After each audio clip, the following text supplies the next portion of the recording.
Je voudrais du soleil vert, des dentelles et des théières, des photos de bord de mer, dans mon jardin d'hiver.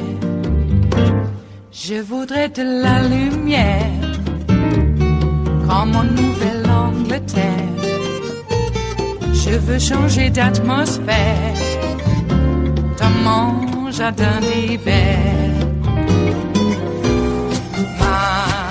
Ma fleur, sous la pluie de novembre, tes mains qui courent, je n'en peux plus de t'attendre. Les années passent, qu'il est loin, là je tombe. Nul ne peut nous entendre. Je voudrais du Fred Astaire, revoir un latte Goël. So, Mr. Johnson, thank you for coming today. I listened to your concerns about Mr. Barr. I voted for Holder and Lynch. Do you think I made a good decision voting for them to be Attorney General? I do. Why? I think their presentation before this committee was honest, direct, but more importantly, they committed to protect our democracy.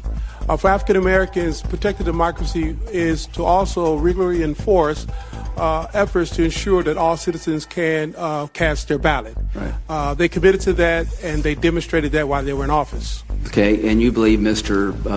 Barr will not be committed to that? I have serious reservations and concerns. Okay. Those concerns first start with this administration, their lack of enforcement of the Voting Rights Act. How much of it is about this administration versus Mr. Barr? In many ways, it's difficult to separate the two. So I just want to suggest something to you. There's a lot of concerns I had about the Obama administration. I will not bore you with my concerns. But I thought he chose wisely with Mr. Holder and Ms. Lynch because they have differences on policy than I, because I'm a Republican. But I thought they would be good stewards of the law and they would be fair arbiters of being Attorney General. It never crossed my mind that I would vote against them because I have policy disagreements. If that's going to be the new standard, none of us are going to vote for anybody on the other side. So thank you for your input. But if I may, Mr. Chair? Please. Going beyond policy disagreement, this nation have had a long history of discriminatory practices, particularly in the criminal justice system. And anytime we have a nominee to come before this committee who truly don't appreciate the disparities in the criminal justice system, as he stated yesterday, that goes beyond policy disagreement. That goes towards whether or not we understand that equal protection of the law should be afforded to all citizens. I want to make sure you understand what he said, because I remember Senator Booker asked him, and he says, yes, the crack cocaine sentences were disproportionate to the African American individual, and that's why we changed the disparity between powder cocaine and crack cocaine. He acknowledged that, but in 1992, he thought the biggest victim of rampant violent crime were, low-income, mostly minority communities. So I don't buy what you're saying about him not understanding their differences and how one group is affected, particularly in the drug arena. So I think what he was trying to do is talk about crime. But here's what's perplexing to me. The NAACP has been in the fight for social and racial justice for a very long time. And I don't know how we got here, but you do a scorecard every year. And in 2017, every Democrat got 100%. I got 22%, Grassley got 11, Cornyn got 11, Lee got 11, Cruz got 11, Sass got 6, Ernst got 11, Kennedy got 17, Tillis got 11, and Crapo got 6. there's a disparity here. I hope you think that because I disagree with your scorecard rating, that I'm not a racist, and I certainly don't know how to close this gap. So I'd like to. Right. So the NAACP, we're a nonpartisan organization. Our scorecard is not based on political parties. Our scorecard is based on our agenda. Well, how do you explain the differences? If you allow me. Our agenda is set by the delegates from across the country. And we're very clear that discrimination should not be a part of How many of them are Republicans? Agenda.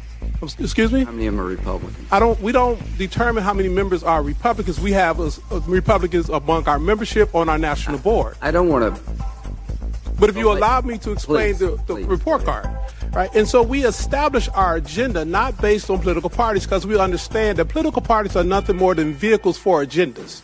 And as many African Americans were members of the Republican parties before the 1965 Voting Rights Act, many African Americans may decide their agenda based on the party's platform. And if party platforms align with the needs and interests of our communities, then they would vote for a platform that support their needs, whether it's access to quality public education, ensuring that all African Americans and Americans can cast a fair ballot, fair housing policies, making sure we have true tests to determine disparate impact. Those are the issues we are concerned about. Those are not issues, those are policy issues.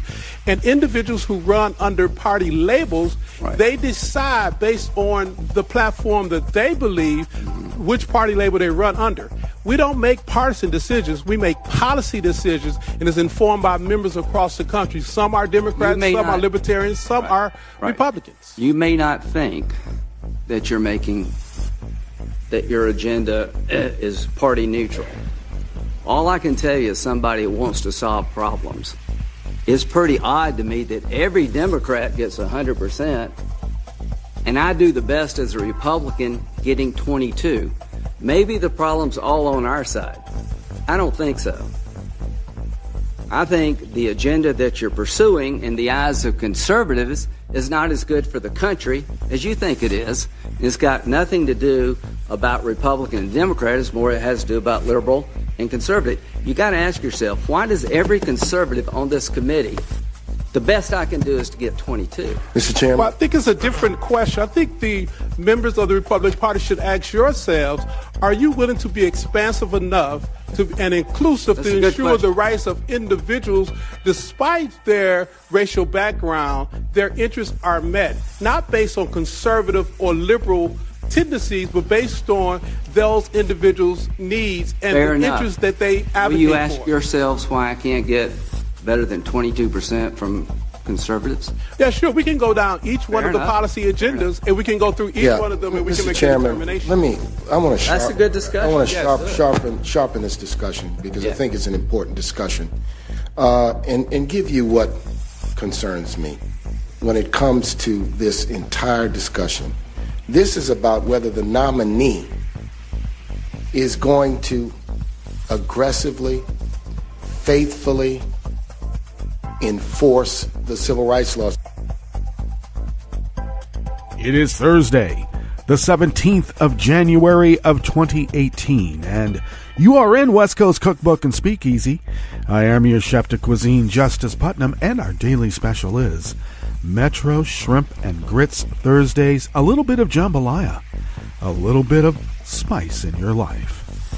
Okay, just to get a little bit of personal business out of the way, I had an exceedingly tough day yesterday. I got done with the post-production aspects of the show and set the radio station in queue and did what I had to do and took my mom around to do a few errands. And then it was bad. The grief just washed over me. Most of the day I had a massive headache. I was drinking what I thought was plenty of water, but, and this is no joke, I think I got dehydrated from crying so much. Wow. And it was bad. So, it's normal from what I hear, and I'll just have to go through this. And it sucks. So I hope no one goes through this, and those who have, I apologize for, it wasn't flippancy by any means, but I confess, I didn't give it really enough deep thought.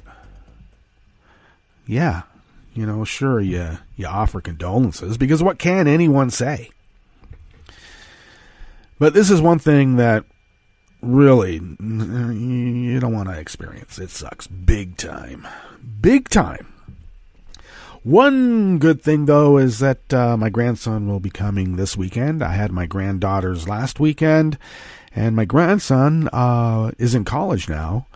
And so he will be coming this weekend, and we're going to hang out and do a few things and run around, and that will be good. So once again, thank you to all of you out there who have reached out. It is very helpful. And I also, just as a reminder, I mentioned that my ex, I only assisted in his birth. Once again, she's the one that went through 9 months of carrying him and birthing him and going through, the whole birth process there. And she was the one that was pounding on his chest to try to bring him back to life. So she needs some thoughts and prayers, and people are giving it to her. So that is good. It just had occurred to me that my grief was center stage, and that's not the case. Well, Lindsey Graham got the vapors, didn't he?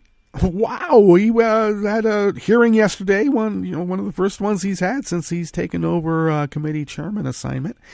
And he just got the vapors because he cannot believe why the NAACP would give him a rating of 22. He's the highest rated Republican, by the way, at 22. And he doesn't know why, because he's not a racist. And but you don't really say that, Lindsey, to a couple of black guys running the National Association for the Advancement of Colored People, because I don't think they're going to be shy about explaining to you how they rate politicians. Now, Lindsey was getting the vapors because he's such a partisan, and he, I think there's some Russian active measures working on old Lindsey there, because he sure turned very quickly in his worldview, didn't he? And he looks at the world through a lens of this and that. And it's very limited, of course. So when NAACP President Derrick Johnson was explaining the metrics in which they use, Lindsey was incapable of saying, oh my, maybe I need to change my ways. No, he gives the argument that, well, maybe your policies just aren't palatable enough to the conservative mind, and I would agree that's true. Especially if you have a party that has no problem with, building icebox baby gulags. Okay? They don't have a large heart for humanity, shall we say. So, yeah. Do you really think Lindsey wants to be measured by those people? No, he doesn't. And he did get the vapors, and good. Let's expose these people as much as possible. What's on the rest of the menu here in the Bistro Cafe of West Coast Cookbook and Speakeasy? Metro Shrimp and Grits Thursdays. Speaking of which, Chef Jose Andres serves free meals to federal workers affected by the government shutdown. Because, somebody's got to. Small businesses near national parks say the shutdown has left them struggling to survive. I keep hearing about, especially from the secessionist, white nationalist, Trump bro contingent that seems to hold sway and power here in Southern Oregon, arguing that it's good that 800,000 people are out of work. They're parasites sucking the money out of good taxpayers. And I'm thinking, you don't pay taxes. Give me a break. And but they don't acknowledge all the other aspects of how the economy works because they're a bunch of deplorable idiots who barely got out of high school if they were lucky. And am I being highly critical? Am I punching down? No, I think I'm punching out. Okay? It's not down with these people. Oh, and I got taken to task for using the term these people, and I'm sorry, it's a little bit of an ironic twist, isn't it? Now back to the matter at hand. These people, these Trump bros, these baskets of deplorables, do not take into consideration how the economy works. What about, like, the cafe? What about the snow tire installer? I mean, just any number of companies that count on people coming to the national parks, for instance. Well, they don't know, they don't care, and if it actually does impact them, rest assured it will still be Obama's fault. And finishing up here in the Bistro Cafe, Jilmar Ramos-Gomez was born in Grand Rapids, Michigan, and served for over 3 years in Afghanistan. But the local sheriff still turned him over to ICE for deportation. Well, yeah, I mean, look, he's obviously not white. And with a name like that, do we need any more? Apparently in Michigan, they don't think so. After the break, we then move to the chef's table, where a new report reveals the Pentagon secretly trained fighters for combat in Yemen, then lied about it. Well, I'm so old, I would say, what's new? And T-Mobile booked 38 nights at Trump's D.C. hotel while seeking favors from him. Well, that's why the D.C. hotel is there. Everybody knows that. Even the IG of the General Services Administration admits it now, too. All that and more on West Coast Cookbook and Speakeasy. Bon appetit.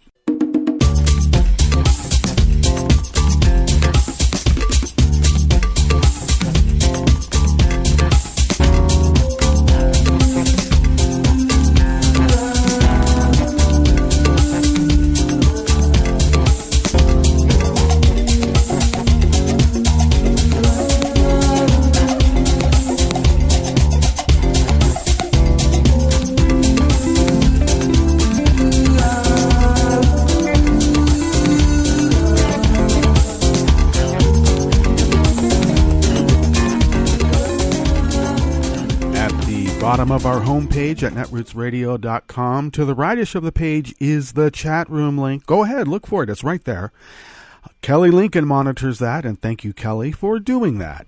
To the leftish of the chat room link at the bottom of our homepage, which just happens to be at netrootsradio.com, you will then notice the contribute button. And all kidding aside, if you could become a recurring Patreon to Netroots Radio, your recurring contribution keeps the lights on, the modem blinking in its proper order, and essentially helping pay the bills, because we are truly unable to do this without you.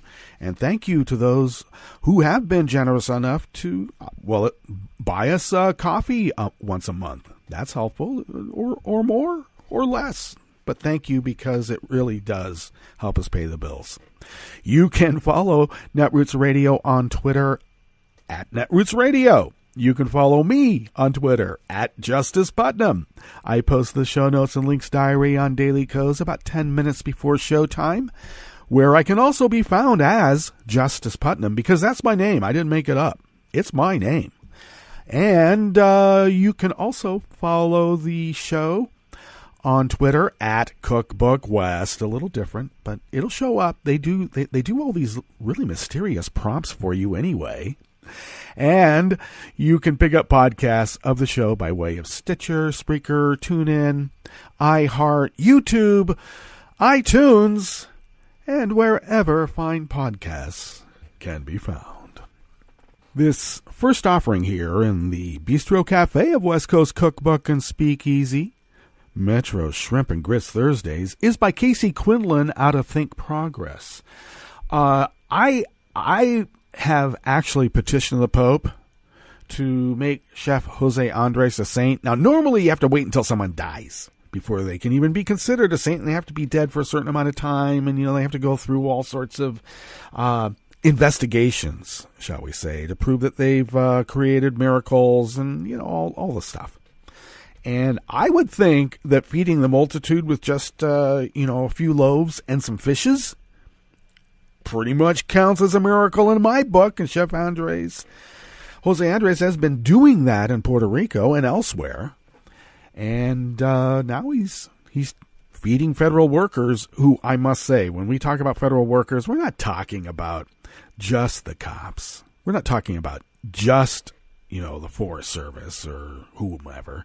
We're not talking just about a bunch of suits. We're also talking about janitors. We're talking about garden people. I mean, any number. And those people aren't making a whole lot of money in the greater scheme of things, and paycheck to paycheck is paycheck to paycheck. And I know people personally, because I've been one of them, who lived paycheck to paycheck for, several decades or more. Well, he is offering free meals to federal workers affected by the shutdown, as he has helped people economically struggling in the past. Workers showed their federal ID to come in for a free lunch at 701 Pennsylvania Avenue Northwest, which is between the White House and Congress. A choice Andres said is symbolic and something he hopes will be a call to action to lawmakers. Well, Jose, you have, good intent in your heart, but I got to tell you, there is at least one party who doesn't care what it looks like. They cannot be shamed. Otherwise, they wouldn't be so into the pocket of Putin, or should I say Putin wouldn't be so much into their pockets. Walking over to the long line where Andres Test Kitchen and pop-up Think Food Lab was giving out free meals, a court services and offender supervision agency worker struck up a conversation with a friend who asked him what he was up to. "Yeah, I'm going to head over there and get my free lunch," he said, laughing. "Oh, wow, there's free lunch." See, this is the problem. We shame people who work their butts off, but they don't make any money. How many times have we heard, if these damn kids would just get a job? And then as soon as they get a job, the next argument is, what are you trying to do? Flip burgers for a career? You have that job? So it doesn't matter. Whatever you do, it's never going to be enough, and you will feel bad about it. And at some point, you may be making a bunch of money, but you just don't want to be shamed, and it's keeping up with the Joneses, and you've bought into, the game. So maybe we shouldn't shame people because of their economic status. And that also means maybe not shaming people who are rich. I don't mean filthy rich. If they're filthy rich, I mean, they stink. Otherwise, they wouldn't be filthy, would they? But, when people are making money, I don't condemn them. And I'm certainly not going to condemn somebody who no one's going to hire anyway. Right? Why does that homeless person get a job? Well, actually, I think he needs some professional mental help. He needs to be taken care of by somebody who is tasked to be able to take care of people, because no one is going to hire that guy. Would you hire him? And everybody says, no, I would never hire that guy. Then why do you argue that guy needs to get a job then?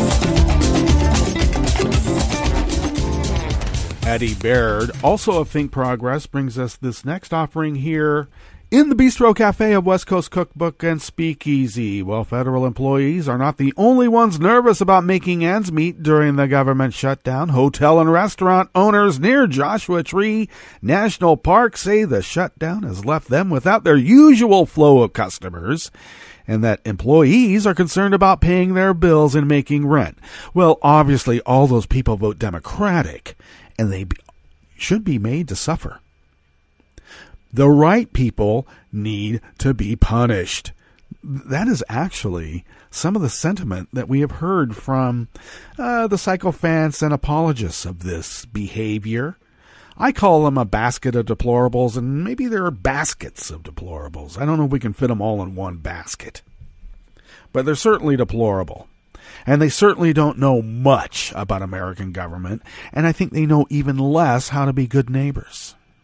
Oh, yes, they mouth about how they're good neighbors and how the destruction of American society is because we become so depersonalized, and these people depersonalize everything all the time. We, as some sort of elite, are supposed to know more about rural white America. We don't know enough about them to get along. I argue that rural white America really doesn't give an F about anything or anyone except themselves, and they don't want to know about the big city. How about, we make those people go through re-education camps, or maybe we'll call it education camps, and get them to learn something about how big cities are able to function and people get along. Do you really think someone who moved from the big city who could not get along with anyone is really going to be a good neighbor in small-town America? Do you really think so? My experience is that no. Those types who couldn't get along with anybody don't get along with anybody in a small town either. So this shutdown has gross ramifications. And knowing what we know now, do you think Vlad is rubbing his hands in glee? Yeah, and he's doing one of those Russian sword dances, too.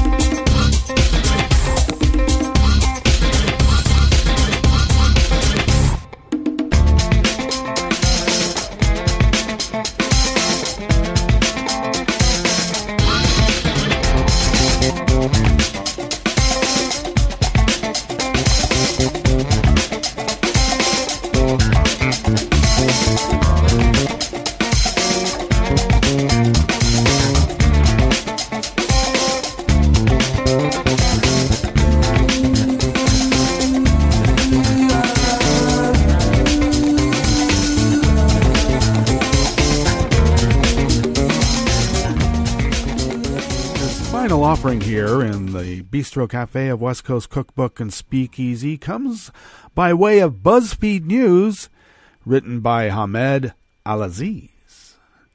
Now, I should say that this article is also another, it's emblematic of the I told you so that I've been saying in this specific example. I told you so since even before Reagan instituted the El Segundo Linea, which in California was about right around Irvine, set up a border check. And we all knew it was highly illegal. Show me your papers. Yeah, I saw a big turn. And that was in very, very, very, very, very, very, very, very red Orange County. And they loved to be able to harass brown people every chance they got. And they did. When Maria Gomez showed up late one December afternoon at a Grand Rapids, Michigan jail to pick up her son, an American-born Marine who served in Afghanistan, the deputies told her that something that frankly made no sense. Your son was just sent with immigration, she recalls the deputy telling her. He is in their hands. It must be a mistake, she told them. My son doesn't have anything to do with immigration. He is a U.S. citizen, she said. They said, we don't know anything about that. He's in their hands now. She said it almost gave her a heart attack. When she returned to the jail's parking lot, she saw him enter a white van and be driven away. Oh, the SA Gestapo. Just like in the old days. Oh my gosh, so legacy-filled. Her son had served in Afghanistan as a lance corporal from 2011 to 2014 and returned to the U.S. suffering from PTSD. He had episodes where he'd disappear for days and no one in his family would know where he'd gone. Well, it happened again this November 21st when Ramos-Gomez was arrested on suspicion of attempting to start a fire in a stairwell at a Grand Rapids hospital and trying to reach the facility's helipad. Wow, they didn't put him in the psych ward? No, call the cops and beat the crap out of him. That's how it's done now, just like in the old days.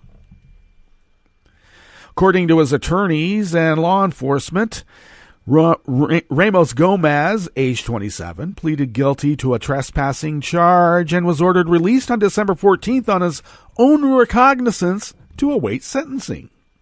Instead, the Kent County Sheriff's Office held him for more than an hour so he could be picked up by another county that transports and detains individuals for ICE. Oh, you know, yes, the banality of evil. We're just doing our jobs. Chuck DeWitt, undersheriff for the Kent County Sheriff's Office, said that his officers had followed procedures and that everything about the case appeared routine. Oh, let me just condense that for you. The guy has a Hispanic name. The guy obviously looks Hispanic. He's crazy as F. Get him out of this country. We don't want that kind around here, says Chuck DeWitt. What does Chuck DeWitt mean? Yeah, the white. Funny how that works, huh? Well, he said also, it sounds very harsh, but there isn't anything we could have done differently in this situation that could have prevented that. It is regretful, but under these circumstances, I don't know where we would have prevented that. Well, how about you don't send U.S. citizens to be deported? And then I also have to hear this argument, oh, there's no systemic racism in law enforcement. Oh, really? How is it that this person thinks that there's nothing that they could have done differently to prevent a U.S. citizen being put in the SA Gestapo's hands? Kindred spirits and all, huh? Kindred spirits. The ACLU of Michigan did get involved. And it's called for an investigation into the detention. And they also said that a statement from ICE opened up many questions. This shows how flimsy the evidence is that ICE relies on to deport people from this country. And that was by Miriam Ackerman, a senior attorney with the ACLU of Michigan, who said the organization was investigating whether Ramos-Gomez had in fact told ICE he was not a U.S. citizen. He had a U.S. passport and identification that noted his veteran status, but they don't care. This attorney, Miriam Ackerman, continued, it is appalling that a comment by a mentally ill individual is enough to get you deported. What kind of investigation is that? He was crazy as F.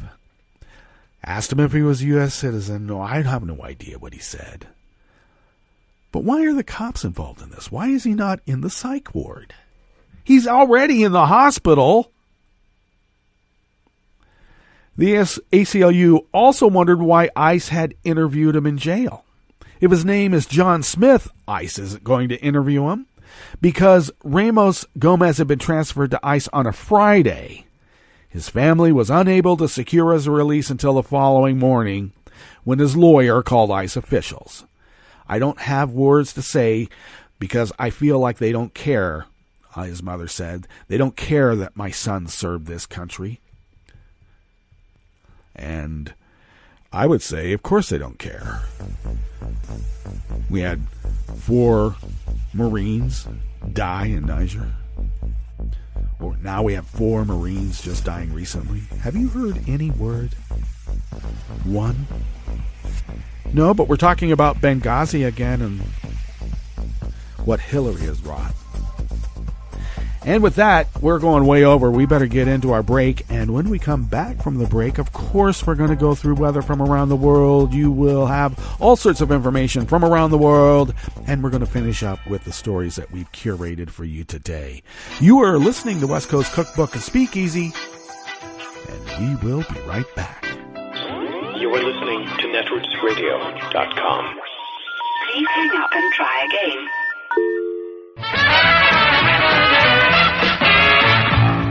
From a point at sea to the circles of your mind, a new force is at work for planetary transformation. New radio for a new Earth.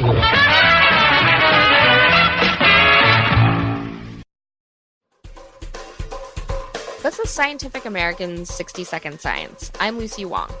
It's peak cold and flu season, which means taking a lot of preventative measures. Frequent hand washing is a must, as is avoiding coworkers or friends who are sick. But we humans are not the only animal that change behavior to keep diseases at bay. So do ants. So the foragers and the nurses, so it's just 2 different groups of work. Natalie Stromit of the University of Louisiana. She and colleagues observed ants to see their reaction to the presence of a pathogen. It's the nurses staying inside the nest, taking care of the brood, and being made of young workers typically. And the foragers are all the workers that go outside of the nest to collect food and defend the territory. Forager ants are at a greater risk of getting exposed to diseases because they leave the safety of the nest. So the researchers sprayed a common fungus on a small group of forager ants and then followed their movements to see the way the other ants reacted. We marked all ants in the colony with individual labels which carry these 2-dimensional barcode marks, like QR codes, which is automatically detected and recorded using a tracking system. After the infection, the nurse and forager ants stayed within their cliques and interacted less outside of their work group. The researchers also saw that forager ants spent more time outside of the nest. They increased that amount by 15%, so by quite a large amount. The researchers also measured the amount of fungus on each ant and saw that it was almost completely contained to the foragers group. Some nurse ants and even the queen did have trace amounts of the fungus's spores on them, but the amount was small enough that they could easily groom them off of their body. The study is in the journal Science. Not only does the cliquish behavior stop the spread of the fungus, but it allows you to develop immunization. Something that's quite interesting in these ants that's been shown by other studies is that when you receive a very small amount of these spores, you don't have an increase in mortality risk because it's low enough that you can heal. So it sort of boosts your immune defenses and protects you against later exposure to the same pathogens.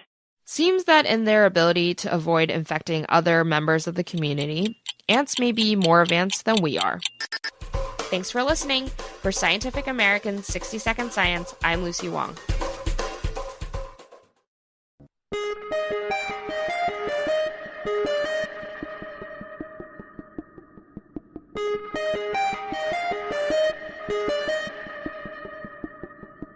Hi, it's Tom.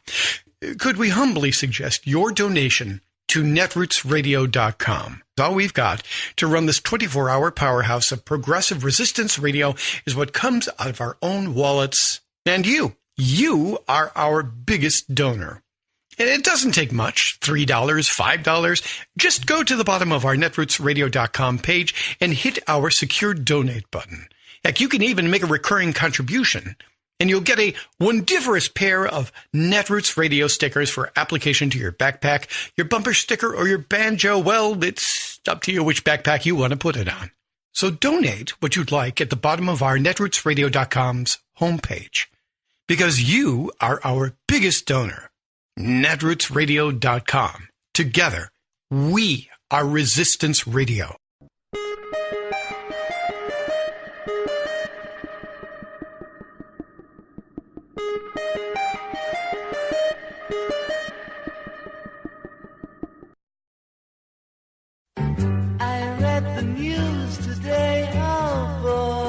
It's time for Nicole Sandler's What's News from NicoleSandler.com and the Progressive Voices Network. Speaker of the House Nancy Pelosi, who had previously invited Donald Trump to deliver his State of the Union address on January 29th, on Wednesday sent Trump a letter urging him to move the date of the address or deliver it in writing because of security concerns related to the shutdown, which entered its 27th day on Thursday. The State of the Union to be determined. This requires hundreds of people working on the logistics and the security of it.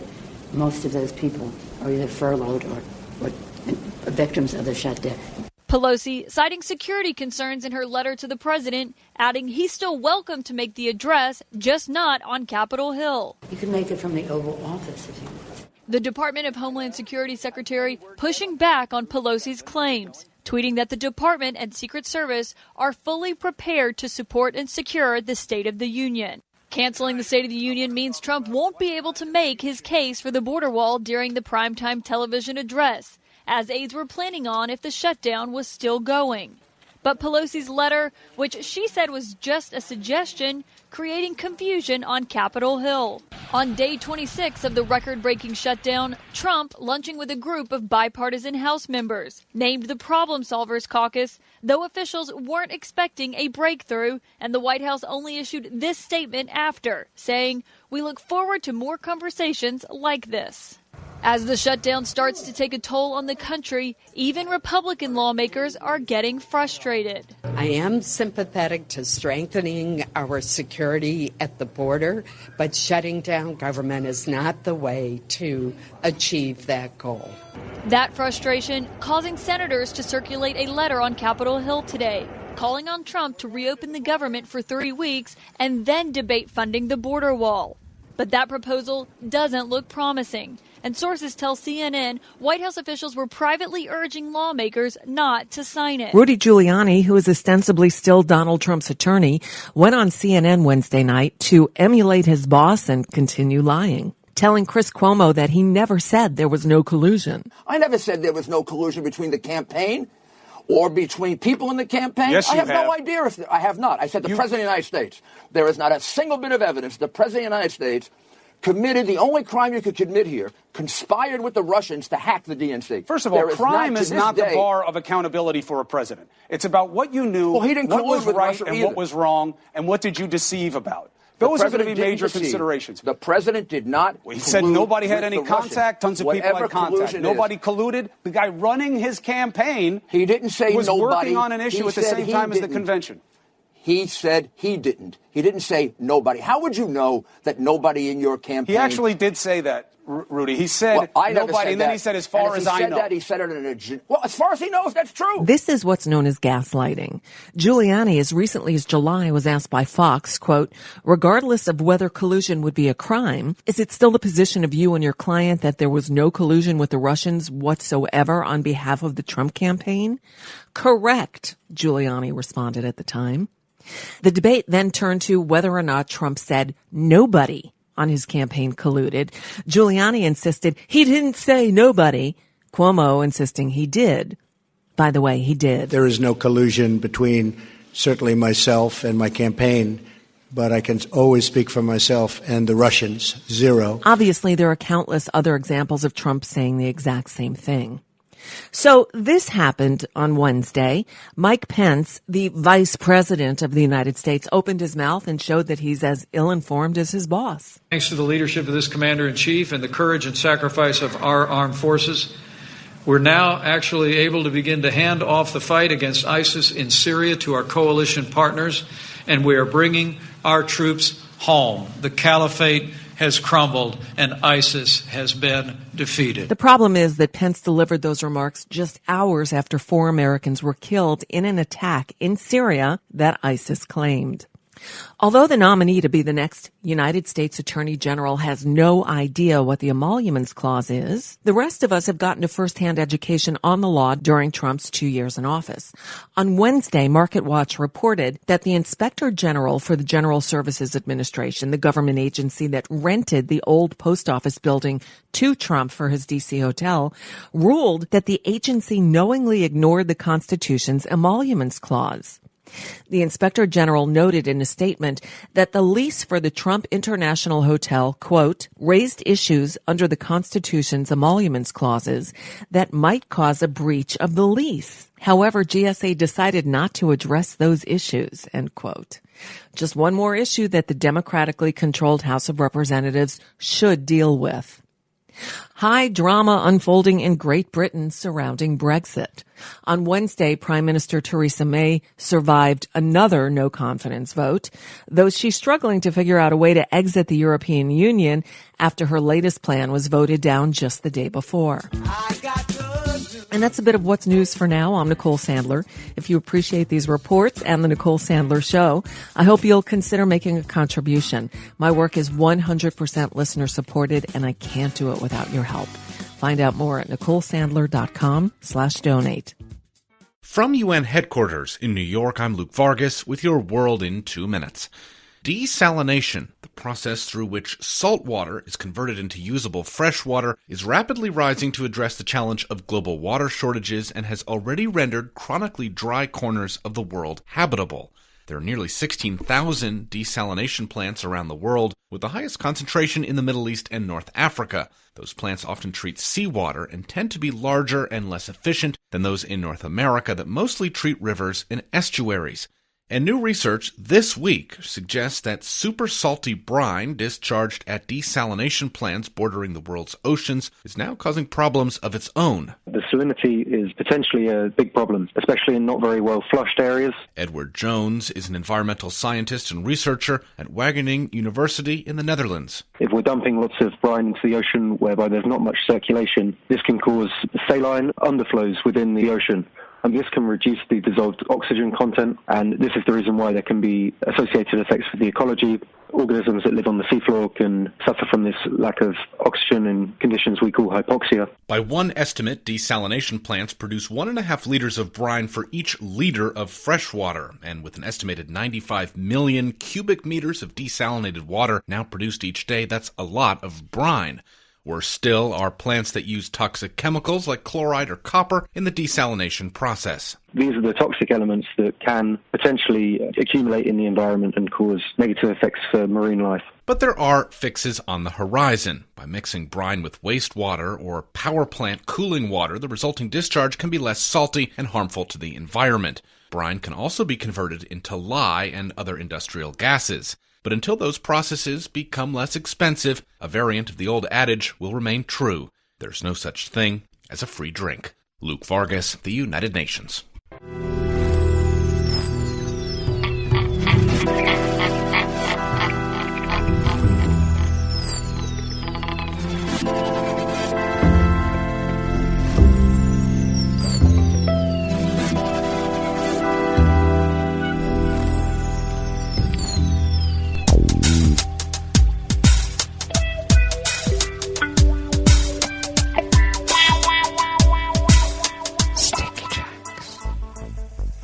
Thank you for accompanying us here to the chef's table at West Coast Cookbook and Speakeasy Metro Shrimp and Grits Thursdays. A little bit of jambalaya, a little bit of spice in your life. We always begin weather from around the world along the banks of the Rogue River, in the Rogue River Valley of Southern Oregon on the west coast of the continental United States of America, where it is currently 40 degrees Fahrenheit and it even feels like 40 degrees Fahrenheit. And good thing, because I like that.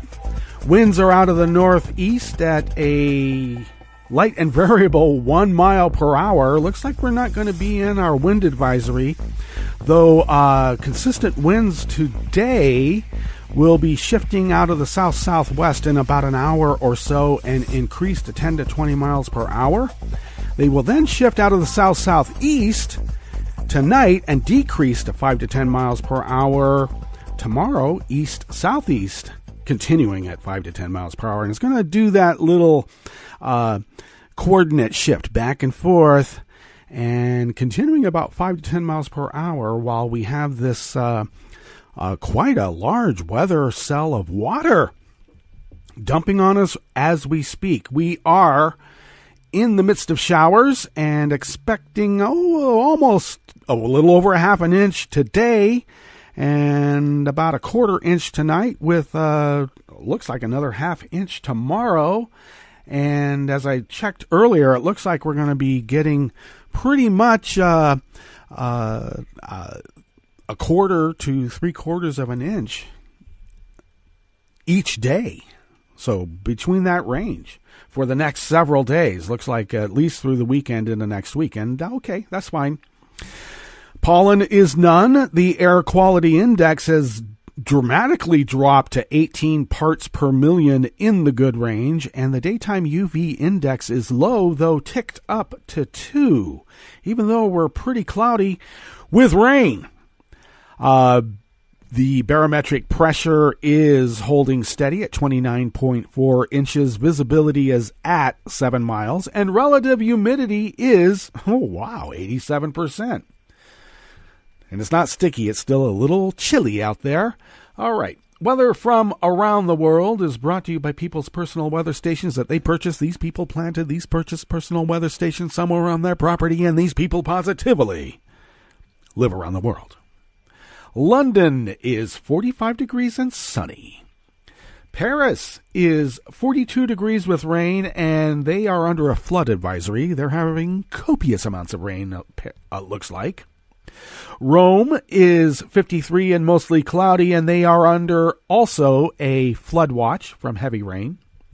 Kiev is 32 degrees and fair. Kabul is 37 and hazy. They don't say whether it's smoky, hazy, or a mix, but it's hazy. Hong Kong is 58 and clear. Tokyo is 43 and clear, and they are under a wind advisory. Sydney, Australia is 75 degrees and clear. San Francisco, California is 56 with rain, and they have both a flood watch and gale force winds. Yee. Well, okay, not sustained gale force winds, but they're under a wind advisory. And New York is 28 degrees Fahrenheit and sunny and crisp, as January should be in New York. And that is weather from around the world, brought to you by people's personal weather stations that they purchased. These people planted, these purchased personal weather stations somewhere on their property. And these people positively live around the world.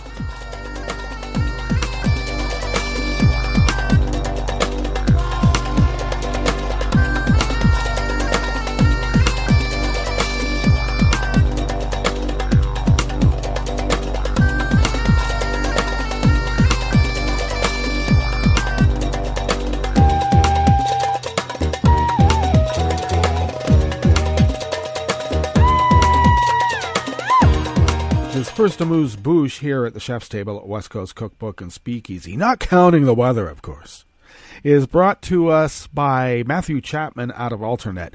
Now, in any other plane of existence, this story would bring down a presidency. But nowadays it's just meh.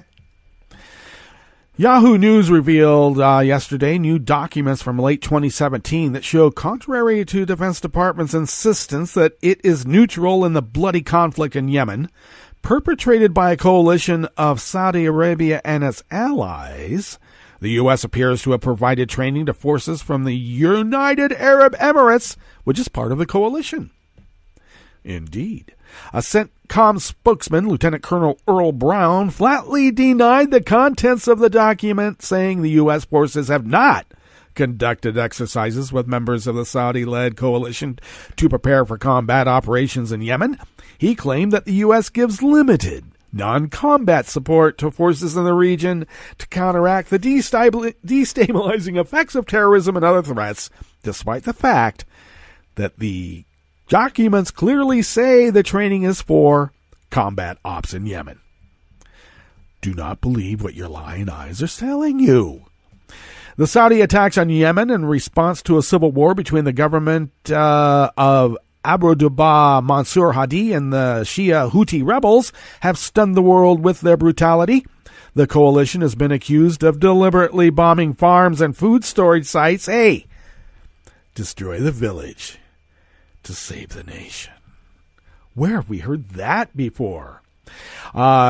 triggering famine that has killed 85,000 children, and they are using bombs supplied by the U.S. Well, that sounds like they were lying right through their lying teeth, as they've been doing since this guy took over. And I have to tell you, has the Pentagon ever lied about training troops or even having troops in other theaters in the world? In November, the Pentagon announced it would no longer refuel Saudi coalition aircraft conducting the air raids. In December, the Senate voted to formally forbid U.S. support for the war, but these documents suggest our military has been more intimately involved in this war than they cared to acknowledge, and the public deserves answers. Well, of course we do. We are a representative democratic republic after all.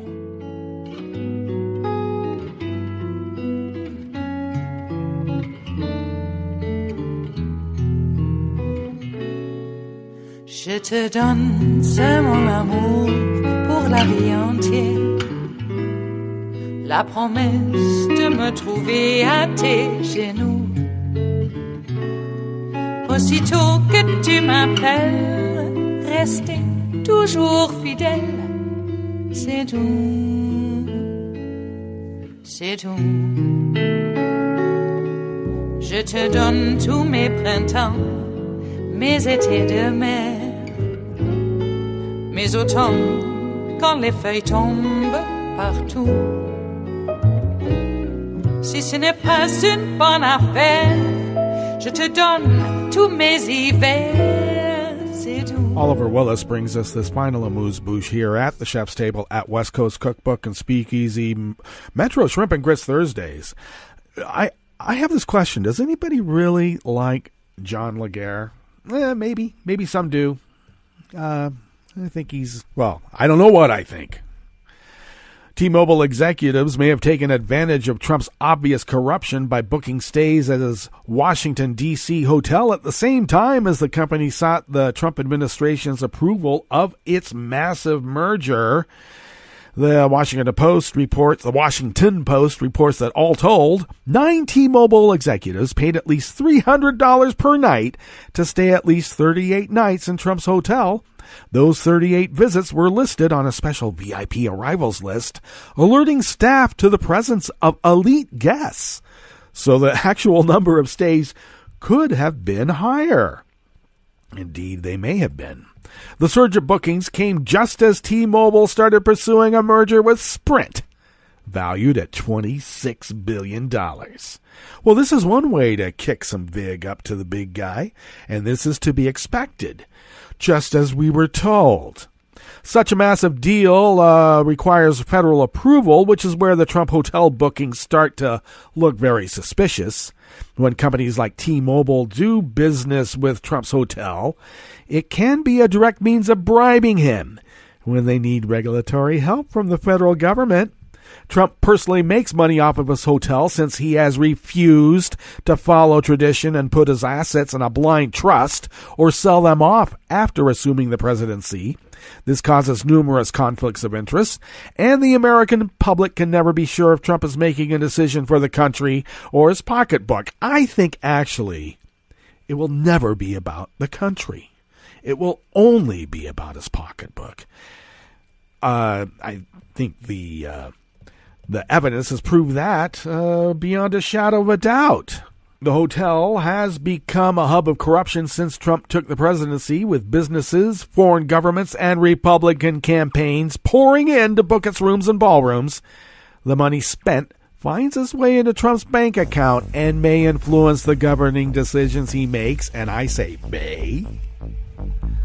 Well, Trump's corruption is on display for the world to see. It's no wonder that some might try to take advantage of the chance to get away with bribing an American president for private financial benefit.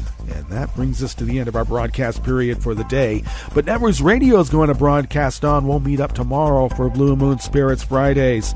So do stay tuned to Netroots Radio all day and all night for all the breaking news as it breaks. And we'll meet up here tomorrow in West Coast Cookbook and Speakeasy. Bon appetit.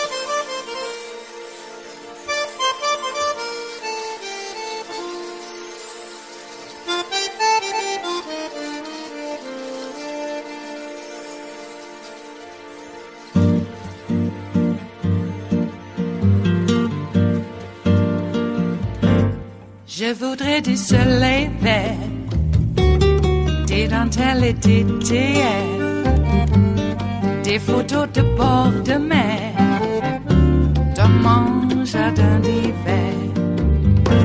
Je voudrais de la lumière, comme en Nouvelle-Angleterre. Je veux changer d'atmosphère, dans mon jardin d'hiver. Ma fleur sous la pluie de novembre, tes mains qui courent, je n'en peux plus de t'attendre. Les années passent, qu'il est loin, là je tombe.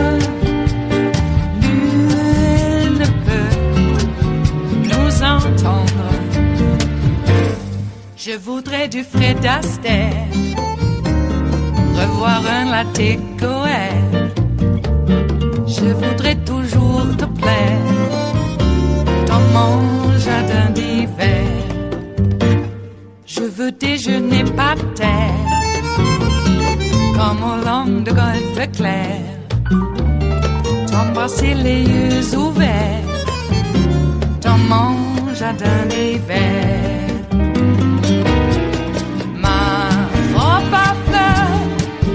Sous la pluie de novembre, tes mains qui courent, je n'en peux plus de t'attendre.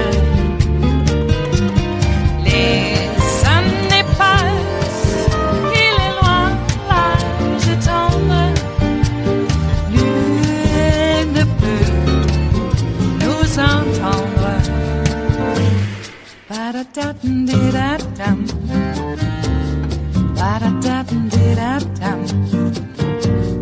Ba-da-da-dum-di-da-dum. Dans mon jardin d'hiver. Ba-da-da-dum-di-da-dum.